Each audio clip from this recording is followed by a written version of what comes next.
வாழ்க்கையில் மனுஷனாக பிறந்துட்டோம் அப்படின்னா இன்பத் துன்பங்களை பார்த்து தான் நம்ம வந்து வாழ்ந்தாகணும். ஒரு மனுஷனாக பிறந்தோம் அப்படின்னா வாழ்க்கையில் இன்பங்கள் மட்டும்தான் நடக்கும், இன்னொருத்தனுக்கு துன்பங்கள் மட்டும்தான் நடக்கும்னு கிடையாது. எல்லாரோட லைஃப்லேயுமே ரெண்டுமே வந்து இருக்கும். ஸோ அதை எல்லாமே நம்ம கோத்ரூ பண்ணிவிட்டு எல்லாத்தையும் கடந்து வந்து நம்ம வாழ்ந்துட்டு இருக்கிறதுனால தான் நீங்கள் எல்லாருமே இப்போ சூப்பராக வந்து வாழ்ந்துட்டுருக்கீங்க. என்னடா இது நம்ம லைஃப்பில் எல்லாமே கஷ்டம் மட்டுமே வருது அப்படின்னு மட்டும் நினைக்காதீங்க. கஷ்டம்னு ஒன்று வந்தால் அதை விட பெஸ்ட்டாக ஒன்று உங்களுக்கு கடவுள் கொடுக்க போகிறாரு அப்படின்றதுல நம்பிக்கையாக இருங்க. இந்த யூனிவர்ஸை நம்புங்க, கடவுளை நம்புங்க, பீஸ்ஃபுல்லாக இருங்க. அந்த கேப்பில் வந்து பார்த்திங்கன்னா நிறைய பேர் வந்து உங்களோட பீஸ்ஃபுல்லை வந்து பிரேக் பண்ணுறதுக்காக வந்து நிறைய விஷயங்கள் பண்ணுவாங்க. அது எல்லாமே ஜஸ்ட் லைக் தட் இக்னோர் பண்ணிவிட்டு போயிட்டே இருங்க. எதுக்குமே நீங்கள் வந்து ரியாக்ட் பண்ணக்கூடாது. மேனிஃபெஸ்ட் பண்ணுங்கள், கடவுளை நம்புங்க, யூனிவர்ஸை நம்புங்க.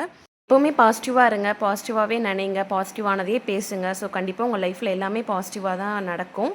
ஸோ அந்த டைமில் யார் வந்து உங்களோட மைண்ட் செட்டை வந்து பிரேக் பண்ணணும் அப்படின்னு நினச்சாலும் அதுக்கு கொஞ்சம் கூட இடம் கொடுக்காதீங்க. இது எல்லாமே நான் என் லைஃப்பில் கூட இருக்கவங்கள நான் பார்த்ததுனால நான் சொல்லிகிட்ருக்கேன். அவங்க எப்படி அவங்களோட லைஃப்பில் வந்து சக்ஸஸ் ஆனாங்க அப்படின்றத நான் என்னோட ரியல் லைஃப்பில் நான் பார்த்துட்ருக்கேன். ஜஸ்ட் வந்து அதை நான் ஷேர் பண்ணால் உங்களுக்கும் இது யூஸ்ஃபுல்லாக இருக்கும் அப்படின்றதுனால நான் வந்து உங்களுக்கு ஷேர் பண்ணிகிட்ருக்கேன். இது பிரியாவுடன் கதைப்போமா சீரீஸ். இந்த சீரீஸ்லேருந்து உங்களுக்கு வீக்லி அட்லீஸ்ட் ஒரு 2 வீடியோஸாவது நான் ஷேர் பண்ணலான் இருக்கேன். உங்களுக்கும் ஏதாவது கன்சர்ன் இருந்துச்சு அப்படின்னா எனக்கு தாராளமாக கமெண்ட்டில் ஷேர் பண்ணலாம். நான் ரீட் பண்ணிவிட்டு உங்களுக்கு ரிப்ளை பண்ணுறேன்.